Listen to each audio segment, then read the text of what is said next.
This is our home, and we actually do take it out to the islands and go sailing sometimes.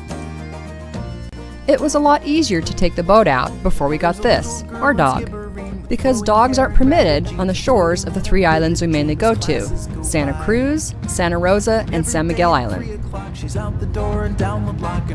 She's learned to use the nets up forward as her personal dog toilet, but she doesn't get a lot of exercise out there, so that's why we camp a lot more. We took a Friday off, grabbed a couple friends and their dog, and headed out. We headed towards Prisoners Harbor on the north side of Santa Cruz Island, about a third of the way up the island. It's about 24 miles from Ventura Harbor. We had a smooth, easy motorboat ride out, not enough wind to even put up the sails.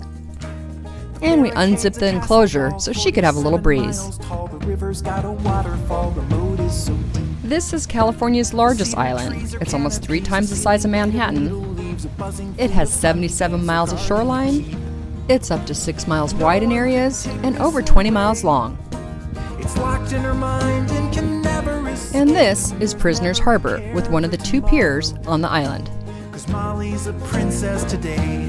Back in 1830, they actually dropped people off here, prisoners, and left them here, hence the name. So we dropped our anchor in the center of the bay. The guys put the dinghy down and took off to go halibut fishing. Came back with nothing. The girls kicked back with a glass of wine, did some knitting, crocheting, read a book, played some cards, pet the dogs,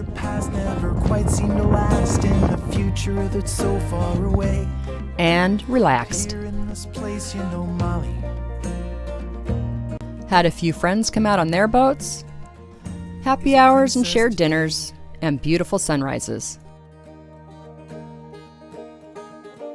2 enjoyable nights, 2 enjoyable mornings. Leaves the kingdom in her mind, a bookmark in the storyline, the chapter is done. The mystery of what will be tomorrow when the clock strikes 3, there beneath the cedar tree, the princess will come. And there's nothing that she couldn't do when she closes her eyes and imagines the view, and there's never a care for tomorrow, 'cause Molly's a princess today. Yeah, well, there's never a care for tomorrow.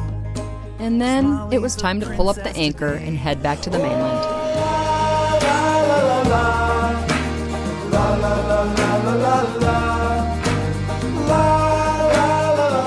Pretty much a motorboat ride back home as well. A few dolphins in the distance, a few sea lions, no whales, lots of birds. We trolled on the way home, but only caught some kelp.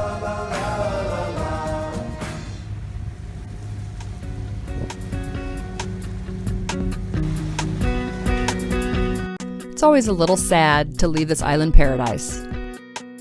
This island is the complete opposite of Catalina. It has no hotels, no restaurants, no bars, and relatively few buildings. Most of the buildings are left over from ranching days. There are some primitive campgrounds, and Island Packers has a concession to take you out there. The kayaking along the shoreline is great. There are sea caves, with Painted Cave being the largest.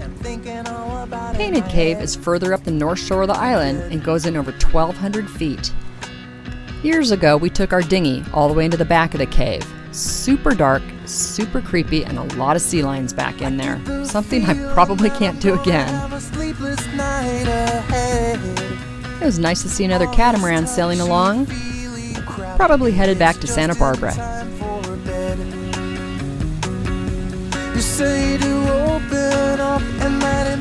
These islands are sort of known as the Galapagos of California. The Santa Cruz Island fox and the island scrub jay are only found here. You say to talk about my feelings, but I'm feeling I just wanna shut up and sleep.